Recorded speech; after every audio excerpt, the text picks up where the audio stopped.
Welcome to Kung Fu Havoc number 2, Instagram, Facebook. Nice to have you here. So we're going to specifically talk about the chain now, only because it's the weapon that I have in my hand. Okay? So with this chain, it's a practice chain. It's plastic, but anything that I put in my hand is just as lethal as a metal one. And the reason that is because as a true martial artist, anything that you touch becomes a part of your skill set.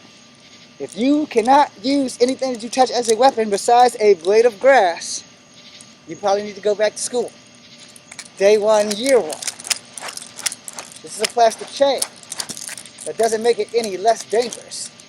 Even your practice weapons can be dangerous in the right hands.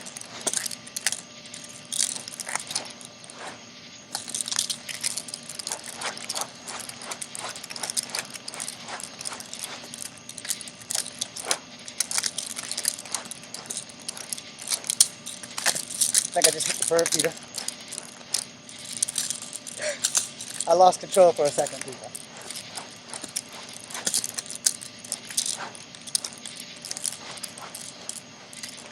So let's work on some strikes.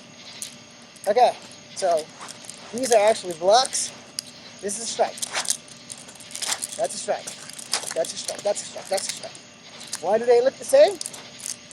Because they are the same.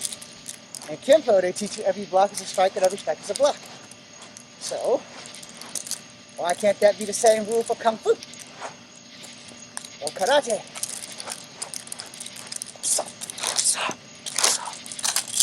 That's how you stop it from hitting you in the testicles.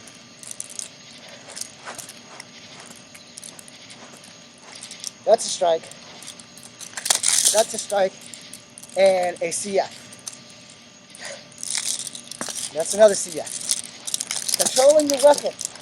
As you can see, this is completely out of control, so you must need to regain it. That's one way, by using your neck as a tool to regain weapon. Something's going on with Facebook. Okay, it can't start.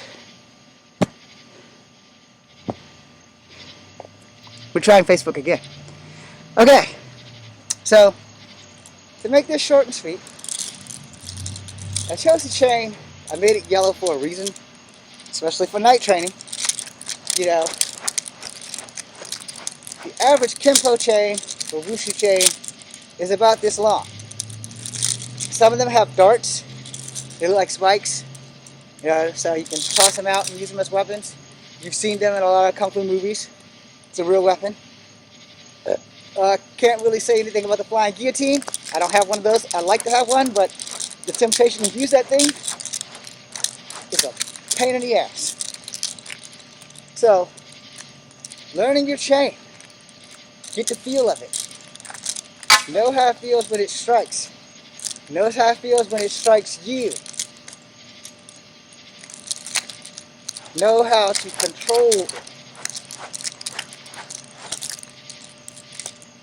Now, in case you didn't see that, I switched hands. My left hand's free now. That's stuck in my hood. So from there, my right hand is free now. You gotta know when to unroll your hand. That was not a good time. I let go of one stem, and the whole plan goes to hell. So learning your weapons. I mean, it's probably the best thing that you can do as a martial artist is to learn your weapons. Weapons that you are good with, weapons that you are not. I want to end Kung Fu Havoc 2 with this. As I do, I'm going to start a third video, and it's going to be called Second Nature of Martial Art Moves. Alright, YouTube, Instagram, Facebook. Stay on Instagram and Facebook if you're there. It says starting live, but there's still a big X right there, so I have no idea if that's working.